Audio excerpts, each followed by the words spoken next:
les nombres complexes. Salut à toi et bienvenue dans cette nouvelle vidéo. Aujourd'hui, nous allons faire un cours et nous n'allons pas survoler une notion, mais nous allons faire le cours sur les nombres complexes. Cette vidéo s'adresse aux classes de terminale S, MPSI et classe MP, d'accord? En sachant que là, pour l'instant, c'est la première partie, on fera plusieurs vidéos sur le sujet. Bien sûr, on ne va pas te faire en une vidéo, ce serait trop long. Ok, donc commençons. On note WC, l'ensemble des nombres complexes. Alors voilà, c'est un nouvel ensemble. Tu connais les ensembles des nombres réels, l'ensemble des entiers naturels, l'ensemble des entiers relatifs. Et bien là, c'est un nouvel ensemble, oui. CC, et bien C, c'est encore plus grand, entre guillemets, que R, d'accord? Car les nombres réels sont contenus dans l'ensemble des nombres complexes. Ok? Tout simplement. C, c'est quoi? Et bien C, c'est les nombres qui s'écrivent A plus IB, l'ensemble des Z tels qu'ils s'écrivent A plus IB, tel que le couple AB soit réel et que I carré égale moins 1.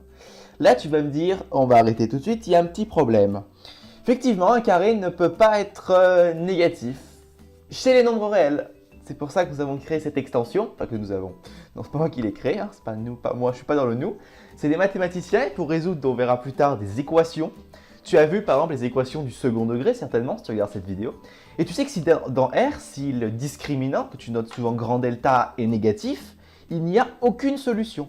Mais tu verras que dans les nombres complexes, dans cette extension, on dit que le corps de nombres complexes est algébriquement clos, c'est-à-dire que toutes les solutions des équations complexes sont dans les nombres complexes. Mais toutes les solutions des équations réelles ne sont pas réelles. Donc R n'est pas un corps algébriquement clos. Ok, mais ça, franchement, oublie ce que je viens de dire, on reverra bien sûr après. Ok, donc voilà pourquoi on a donc créé les nombres complexes. Pour pouvoir, par exemple, tu verras par la suite racine de moins 1, c'est racine carrée de moins 1, on ne pouvait pas l'écrire jusqu'à maintenant, une racine est toujours positive. Mais on verra par la suite, en fait, c'est grosso modo I, on n'a pas le droit de l'écrire toujours non plus, mais enfin, je t'expliquerai voilà, vulgairement ce qui se passe. Ok, bon voilà, tu retiens ça, l'ensemble des nombres complexes, c'est comme les réels, sauf qu'il y a un truc en plus, c'est ce I, et que ce I, on ne sait pas ce que c'est, mais quand tu l'élèves au carré, égale moins 1. Ok, donc je vais te représenter ça vite fait, schématiquement. On peut représenter un nombre complexe, oui, sur un graphique. On parlera par la suite d'affixes, d'accord, d'arguments, de modules, mais ça sera pour la suite. Là, je te le remontre juste vite fait. L'axe des ordonnées que tu as l'habitude, et ben là, c'est l'axe imaginaire, d'accord? C'est IR, ok? C'est I fois l'ensemble des nombres réels, ok? Parce que c'est IB, d'accord? Et l'ensemble R, toujours en abscisse, c'est toujours les réels, donc A. Et on voit que A plus IB, d'accord? Un nombre complexe B, en fait, sur un nombre complexe A plus IB, on dit que A, donc c'est l'abscisse de ce nombre, et B, c'est, le B, on verra par la suite ce que ça s'appelle une partie imaginaire, et bien ce B, c'est l'ordonnée. Ok, maintenant, opération sur les nombres complexes. Soit Z et Z', deux nombres complexes distincts, on a Z est égal à A plus IB, et Z' est égal à A' plus IB'. Ok, et bien pareillement que dans les réels, nous avons l'addition. L'addition de Z plus Z', c'est A plus IB plus A' plus IB', ce qui est égal à A plus A' plus I facteur de B plus B'. Ok, donc soit A, en gros ça peut faire tout simplement A plus A' plus IB plus IB'. Ok, c'est bon. La soustraction c'est similaire donc je ne te le montre pas bien sûr. Hein. La multiplication, là par contre ça devient un peu plus intéressant. Z fois Z', c'est A plus IB fois A' plus IB', c'est égal à AA' plus BB', distribue, plus I facteur de AB' plus BA'. Ok. Et bien là, on développe en suivant les règles de la multiplication usuelle avec la convention suivante, que I carré égale moins 1. Oui, c'est pour ça qu'on a A' moins B, B'. Ce moins vient de là. Le I carré se transforme en moins 1. Ok. Bon. Maintenant que tu sais ça, on peut parler de parties réelles et de parties imaginaires. Donc, soit Z égale A plus IB, un nombre complexe. Sa partie réelle est le réel A, et on le note RE de Z égale A. Ok, ce qu'on appelle la partie réelle du nombre complexe. Et sa partie imaginaire, c'est le réel B, que l'on note IM de Z égale B. Ok, et bien grosso modo, en gros, pour faire simple, tout ce qui est facteur du I, c'est la partie imaginaire, d'accord? Quand on faisait Z fois Z' tout à l'heure, tu vois qu'il y avait I facteur quelque chose. Ben, ce I facteur quelque chose, c'est ce B plus B', par exemple l'addition. Et ben, qu'est-ce que c'est que ça? C'est toute la partie imaginaire du nombre complexe, d'accord? Donc, IN de Z plus Z', ça sera B plus B'. Ok? Bon, je peux te faire un petit schéma, bien sûr, pour expliquer vite fait, et ben en gros, comme je te disais tout à l'heure qu'on a fait le schéma de présentation, là tu as Z qu'on représente sur un plan complexe, tu as la partie réelle de Z, c'était le fameux A, et I, image de Z, donc B, IB, hein, puisque c'est IR, ok, et ben donc c'est la partie imaginaire et c'est l'ordonnée du nombre complexe. Ok, je vais te faire une petite remarque. Par identification de C à R2, donc c'est-à-dire identification, c'est on repère ce qui se passe, l'écriture Z égale RE de Z, donc la partie réelle plus I partie imaginaire de Z, elle est unique, d'accord?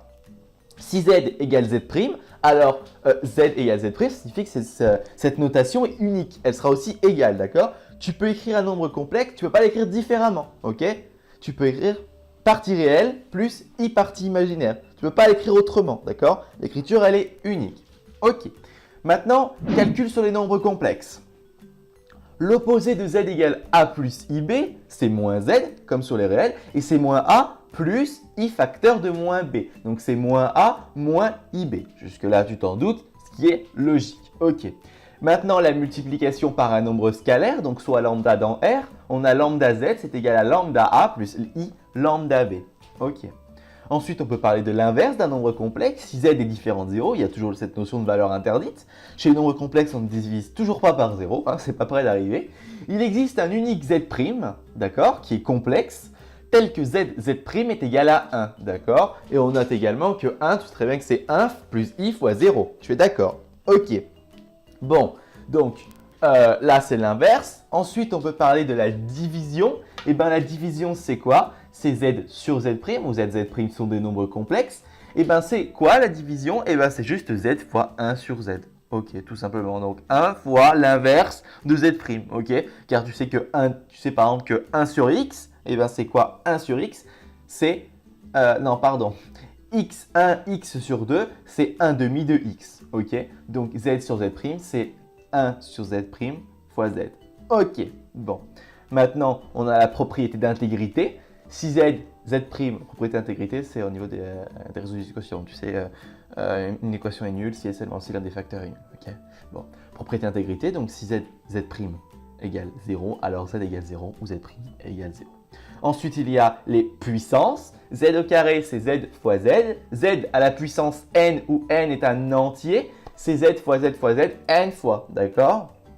Et par convention, on note comme chez les nombres réels, Z puissance 0 c'est égal à 1 et Z puissance moins n c'est 1 sur Zn. Ok, c'est bon. Par exemple, Z puissance moins 1 c'est 1 sur Z. Ok.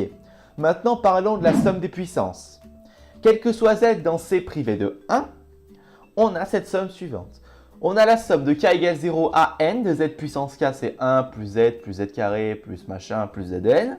C'est égal à 1 moins Z puissance n plus 1 sur 1 moins z. Et ça, tu vas me dire, ça te rappelle quelque chose? Oui, ça te rappelle quelque chose. Je te laisse me le dire en commentaire ce que ça te rappelle. Normalement, tu dois savoir ce que ça te rappelle. Et oui, on verra qu'il existe des trucs comme ça aussi qui sont complexes. Bon, petite remarque. Il n'y a pas de relation d'ordre sur C. Il ne faut donc jamais écrire z est supérieur ou égal à 0 ou z est inférieur ou égal à z'. Oui, les nombres, étant donné que cette valeur de i, on ne peut pas la connaître, techniquement, c'est juste que i carré égale moins 1, on ne peut pas ordonner. On ne peut pas ranger un nombre complexe dans l'ordre croissant. Par exemple, je te donne quoi? Je te donne z0 égale, je ne sais pas, est égal à 2 plus 3i. Et je te donne z1 est égal à 7 plus 5i. Bah oui, tu ne peux pas savoir si z0 est plus grand que z1 ou inversement. Non, tu ne peux pas le savoir, bien sûr. Donc, on ne peut pas écrire ça. Il n'y a pas de relation d'ordre chez les nombres complexes. Ok, maintenant, conjuguer et module d'un nombre complexe. Soit z un nombre complexe, z égale a plus ib, comme d'habitude. On appelle conjugué de z le nombre complexe z bar, on note avec une barre, et c'est égal à a moins ib. En gros, on change le signe de sa partie imaginaire. Ok, par exemple, si z est égal à 3 moins 4i, et ben son conjugué c'est 3 plus 4i. Ok? Bon. De ce fait, la partie réelle du conjugué est égale à la partie réelle, tu es d'accord, de z tout court, d'accord, de son nombre tout court, ok, sans conjugaison. Bon, du coup, par contre, là, l'image du conjugué de z, c'est moins l'image de z, tu es d'accord, car on met un moins. Ok, c'est bon. Bon. Ensuite, on appelle le module de z le réel positif. Module de z est égal à la racine de a carré plus b carré. C'est une propriété qui découle du théorème de Pythagore. Je vais te montrer juste après. Ok?